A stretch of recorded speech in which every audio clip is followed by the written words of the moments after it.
Dimanche 13 juillet 2025, amis internautes fidèles de Zayo TV, bonjour et bienvenue sur votre émission La Parole.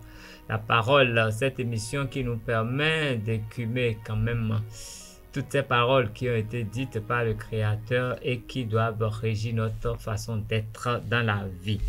Nous avons longtemps parlé de la parole, de son effet, de son utilisation. Nous avons essayé de voir aussi les obstacles à la manifestation de sa puissance. Et là, aujourd'hui, nous allons voir un autre aspect de cette parole toujours. Aujourd'hui, nous savons que le Créateur, les gens l'ont appelé par plusieurs noms. Il s'est fait appeler par plusieurs noms, des noms qui ont des effets tout à fait différents. Et donc, à partir de ce matin, avec l'homme de Dieu qui est avec nous, et l'homme de Dieu, le pasteur que nomme, nous allons essayer de reconnaître, d'identifier et de voir les contours des différents noms de Dieu. C'est vrai qu'il y en a plusieurs, mais je crois que dans cette série, nous en aurons à peu près 7 à étudier. Et donc, pour l'exercice, c'est comme à l'habitude, il est là avec nous. Bonjour, pasteur. Bonjour, monsieur le journaliste. Comment allez-vous? Nous remercions Dieu pour ses bienfaits dans nos vies et dans notre famille, dans notre pays. Nous sommes déjà le 13 juillet, ce mois en train de partir. Nous avions fait des prières au début de ce mois. Est-ce qu'il faudrait encore faire d'autres ou bien et ça c'est bon comme ça? On peut toujours, la prière, la Bible nous recommande de prier sans cesse. La prière ne sera jamais de trop. Il faut toujours en faire. Alors une prière pour nos amis internautes. Seigneur, dans le nom puissant de Jésus de Nazareth, nous plongeons ce mois de juillet dans le sang de Jésus et nous prions que toutes les plantations de l'ennemi, tous les plans, Seigneur, de l'ennemi soient renversés dans le nom puissant de Jésus. Amen. Que toute la création proclame ta gloire dans le nom de Jésus. Amen. Et ça, c'est pas que pour les amis internautes, c'est pour moi aussi et je reçois pleinement. Je reçois pleinement cette parole et nous allons entrer dans le vif du sujet, pasteur. Les noms de Dieu. Oui, comme nous le savons, vous savez, Dieu étant infini et l'homme fini, Dieu étant invisible et l'homme visible, il n'est pas facile d'établir une relation, un rapprochement, une communion entre les deux. Donc, Dieu lui-même a commencé à se manifester, à se révéler aux gens de certaines manières, et ce qui a amené les hommes à lui attribuer un certain nombre de noms. Vous savez, quand nous prenons le cas d'Abraham, pendant que Dieu avait demandé à Abraham de lui sacrifier son fils Isaac, oui. Nous savons Dieu a commencé une marche avec Abraham pendant un bon moment, oui. Jusqu'au moment où il a reçu cet enfant de la promesse. Oui. Et là, Dieu lui a demandé d'aller sacrifier cet enfant Isaac sur le mont Moria. Et là, qu'est-ce que nous voulons dire? C'est que Abraham, de toute sa vie, a découvert une autre dimension de Dieu. Cet enfant a un temps désiré. Oui, cet enfant tant désiré. Et Abraham, vraiment, quand Dieu lui a demandé de faire ce sacrifice-là, il s'est soumis complètement.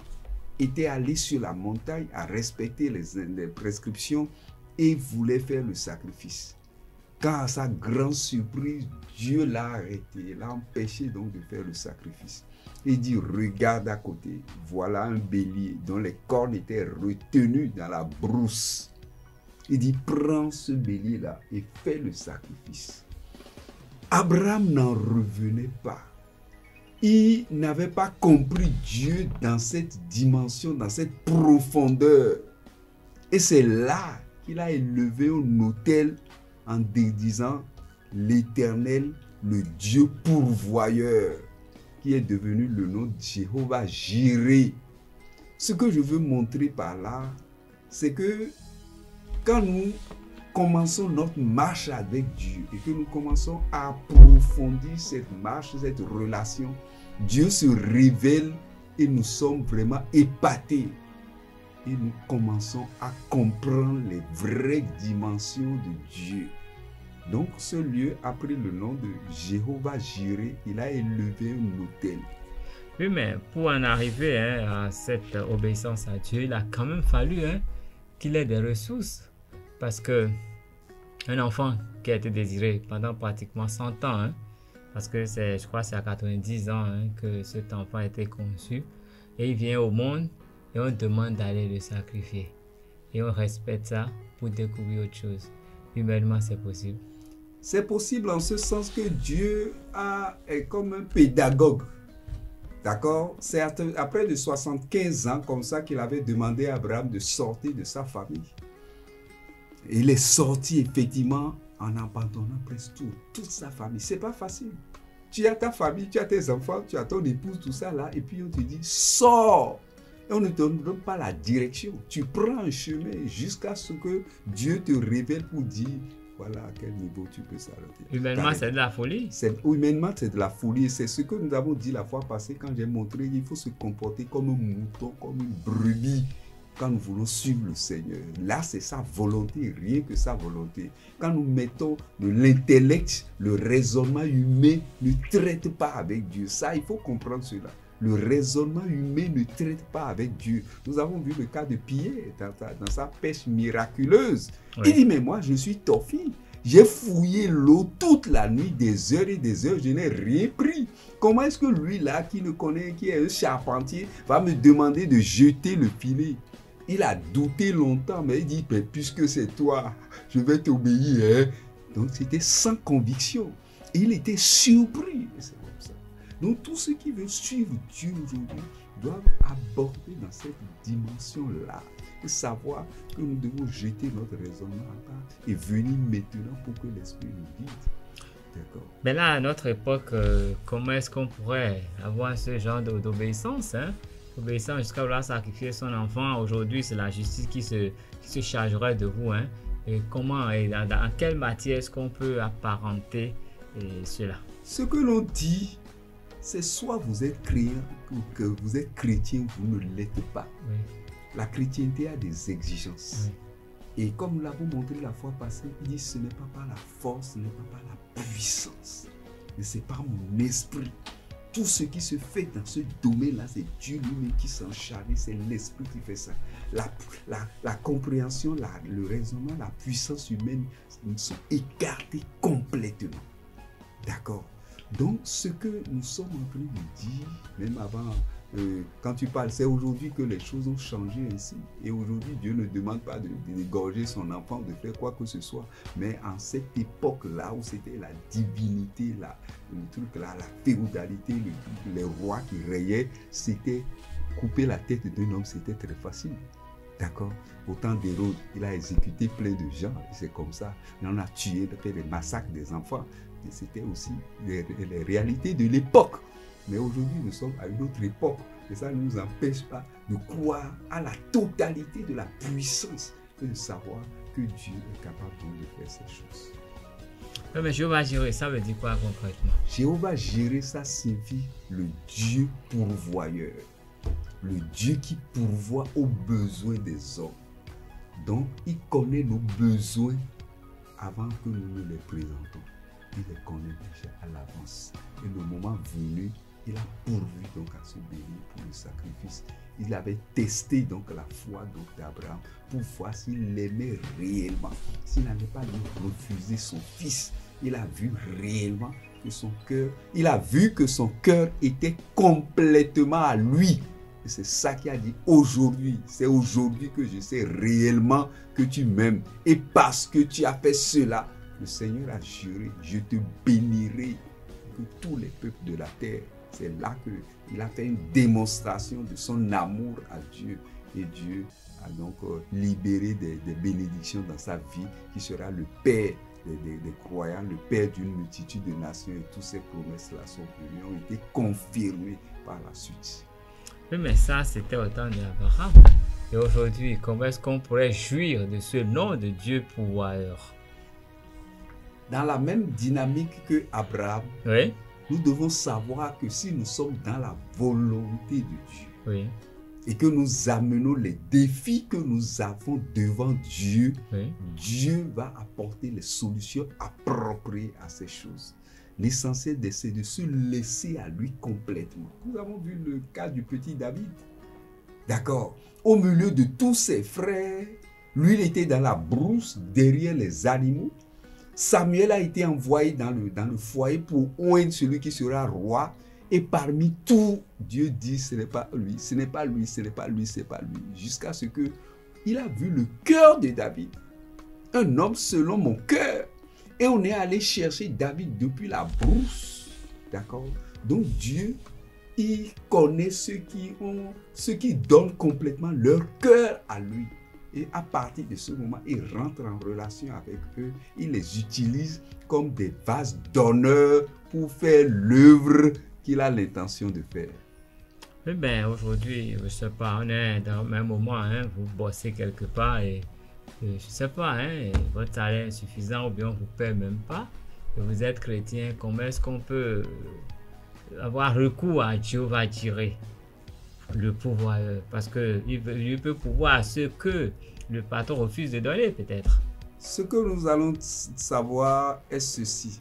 Quelles sont les relations que nous entretenons avec Dieu? Qu'est-ce qui nous a amenés dans ce travail? Est-ce que c'est le travail que Dieu a prescrit pour nous avant que nous ne venions sur la terre des vivants?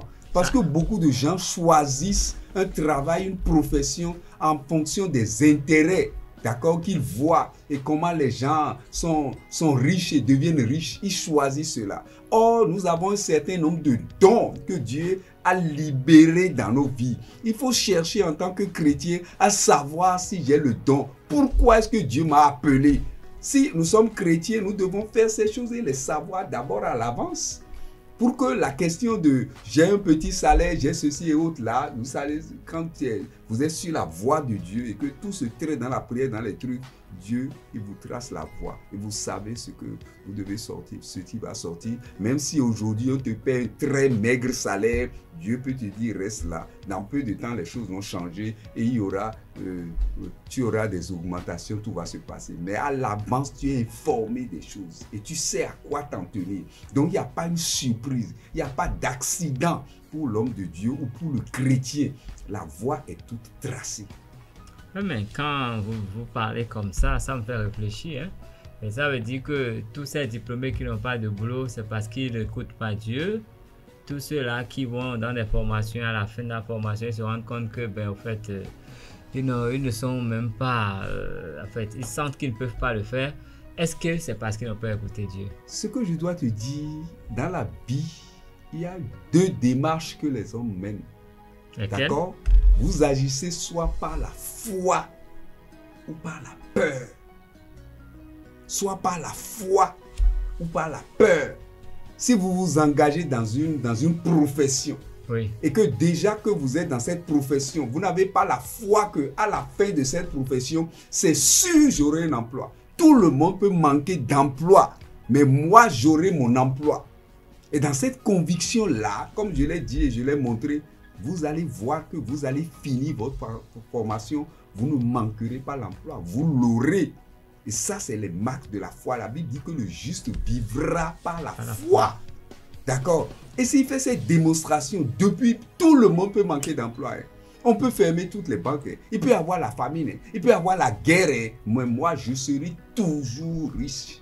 Et c'est comme cela. Pourquoi ça? C'est cette détermination-là fait que le mental est déjà préparé. Toutes les cellules portent en elles-mêmes cette conviction.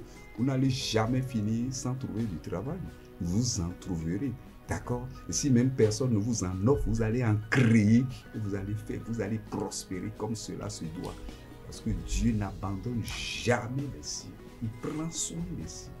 Et à vous écouter, j'ai l'impression qu'en plus d'étudier la parole, il faut un peu de développement personnel pour y arriver. Hein. C'est tout à fait normal. Sinon, bien, le développement personnel fait partie de l'éducation chrétienne. Non, le développement personnel permet de comprendre mieux la Bible. Ah oui? Oui, ça permet de mieux comprendre la Bible. Parce que quand nous interprétons la Bible comme Monsieur Tout le Monde, ouais, on ne peut pas savoir les profondeurs même de la parole.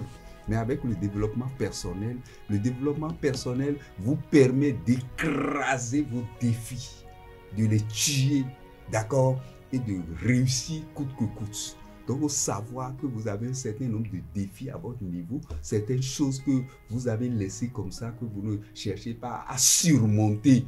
D'accord? Mais par la parole, vous allez découvrir ces choses-là et les comprendre.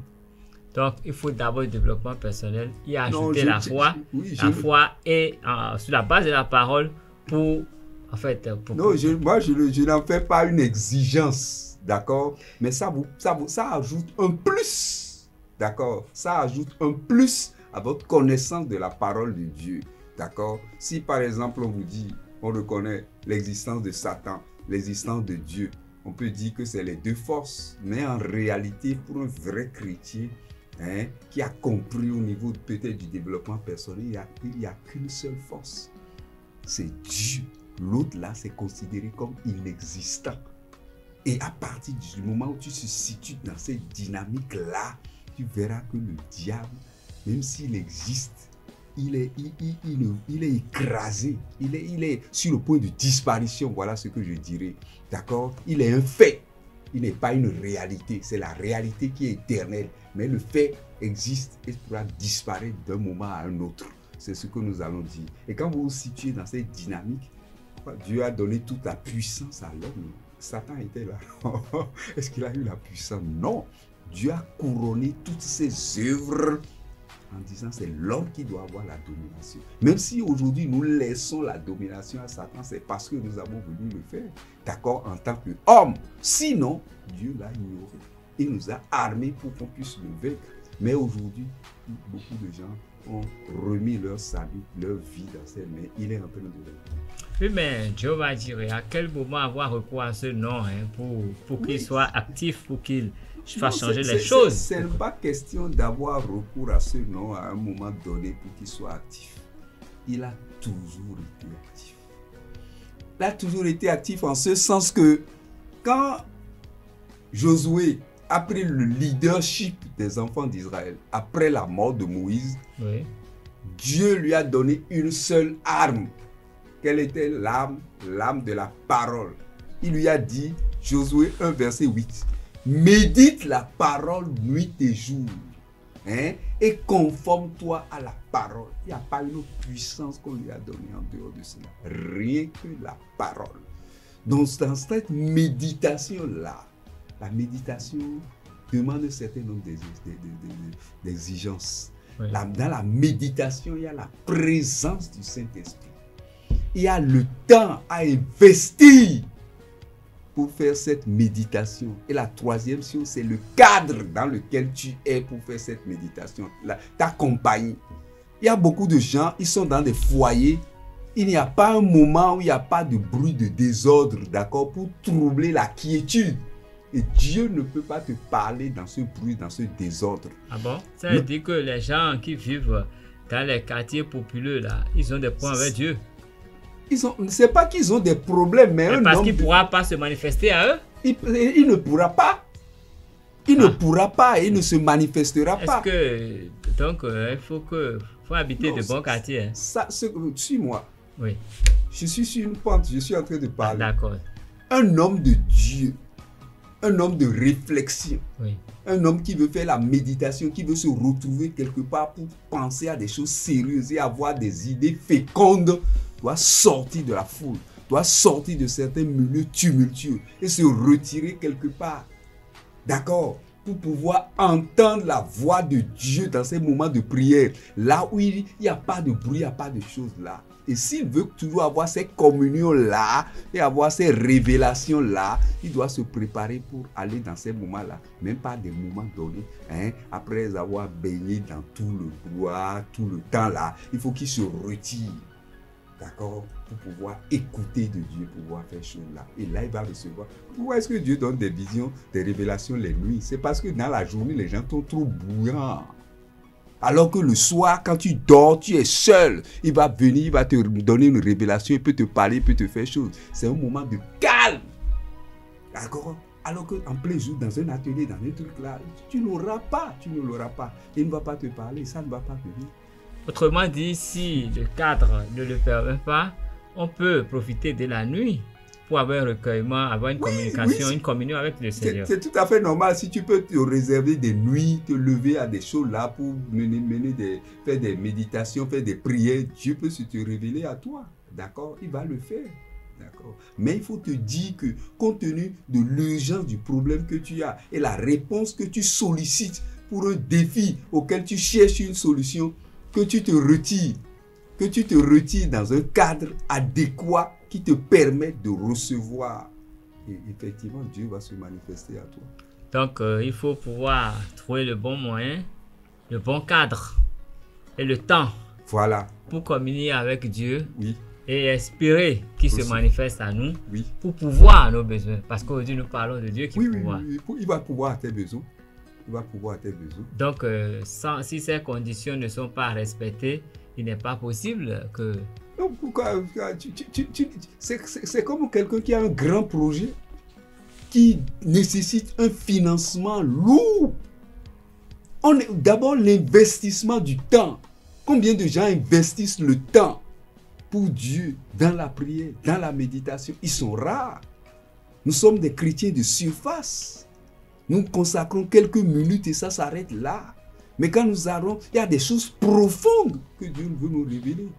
Et donc quand nous dirigeons une grande congrégation de choses là et que nous voulons vraiment être en contact, il faut trouver un autre moyen pour pouvoir faire choses là, pour pouvoir écouter de Dieu, se rassurer que ce que je suis en train de faire, ça fait partie de la feuille de route de Dieu lui-même. Mais je ne regarde pas dans la chair pour agir. Et il va te dire, ah, Dieu m'a dit de faire ceci. Et c'est pourquoi c'est comme ça pour les vrais hommes de Dieu. Ils ont toujours ces témoignages. Bien, est-ce que on peut retrouver dans la Bible quelques exemples de cette définition de Dieu, de Jéhovah Jireh? Parce que je sais que le premier miracle de Jésus, si je me trompe, c'est à ce mariage, à ce grand mariage où il a transformé de l'eau en vin.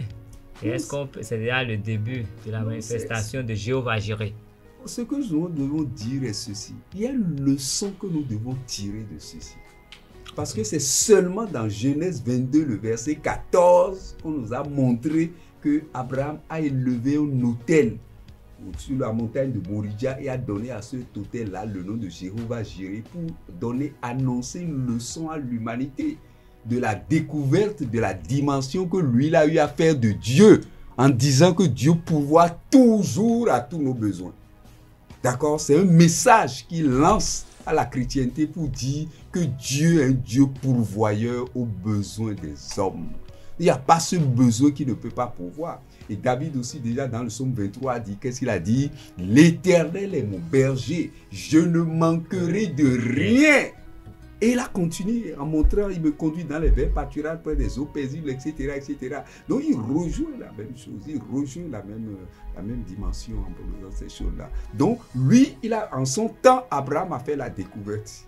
Et David, en son temps, à son époque aussi, a découvert la même chose d'une autre manière. Il a présenté d'une autre manière. Donc, c'est de cela que nous parlons. Donc, quand nous rentrons dans cette relation avec Dieu, nous faisons la découverte de Dieu. Et les ténèbres qui sont en nous commencent par se dissiper. Et nous voyons le vrai visage de Dieu. Dieu nous montre certaines dimensions que nous ne lui connaissions pas dès le départ. Et nous laissons cela comme héritage à la génération future pour dire, ah, mon expérience, ma marche avec Dieu là, ça aboutit à ceci. C'est ce que nous disons. D'accord, pasteur Alfred Kedom. Nous sommes arrivés au thème du temps qui est imparti pour cette émission. Nous n'avons pas vu le temps passer. Je retiens qu'aujourd'hui, nous avons essayé de définir un nom de Dieu, Jéhovah Jireh, qui veut dire Dieu pourvoyeur. Cela a été dit dans Genèse 14. Par Abraham. Genèse 22, verset 14, par Abraham au moment où il était sur le point de sacrifier son fils Isaac sur ordonnance de son créateur, et le créateur a mis à sa disposition le bélier pour le sacrifice et lui a ordonné de ne plus toucher à l'enfant. Et David l'a vécu, il a dit, l'Éternel est mon berger, je ne manquerai de rien, il me fait reposer dans des verts pâturages, il me dit près des eaux paisibles, il restaure mon âme.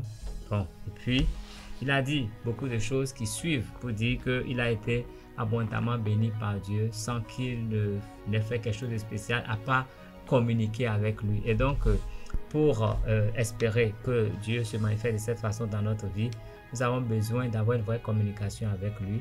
Cette communication passe par le recueillement, la méditation, en prenant du temps et dans un espace approprié qui permette à l'Esprit Saint de se manifester. Et là, Dieu va se révéler à nous sur d'autres facettes. Il pourra même nous parler, il pourra nous révéler beaucoup de choses, il pourra nous dire quoi faire, il pourra nous aider dans toutes nos marches. Et quand nous serons vraiment en train de faire ça, même si nous sommes au milieu d'une guerre, nous ne serons pas affectés. Tout ce que nous voulons, nous l'aurons par la grâce de Dieu qui nous préserve parce qu'il ne laisse jamais les siens. Je crois que c'est ce que moi je retiens des échanges de ce matin et je le résume comme ça pour nos auditeurs. Et mon souhait, c'est que chacun d'entre nous puisse se l'approprier, que chacun d'entre nous retourne à la Bible, essaye de méditer ses paroles pour que Dieu lui révèle ce dont il a besoin en ce temps-là par rapport à tout ce qu'il vit, parce que Dieu, il est intemporel et la même parole peut se révéler utile dans plusieurs cas parce que Dieu, par l'Esprit Saint, nous parle différemment à chaque instant. Et donc, ce sera tout pour cette émission. Je vous dis merci d'avoir été là. Soyez bénis. Merci infiniment et toutes mes bénédictions pour l'équipe de tournage, Ulrich, Charbel, toute l'équipe derrière là-bas. Je vois beaucoup de belles dames là-bas. Sandrine, Lucrèce, Mélène, Saliou, ils sont pleins. Et puis les grands, les plus grands, Romao et puis Madame Solédiruit, je vous dis infiniment merci. Merci à vous, pasteur, pour ce temps que vous consacrez pour cette émission. Et le plus grand merci, c'est pour vous, chers amis internautes. Notre raison d'être, c'est vous. Merci et à dimanche prochain.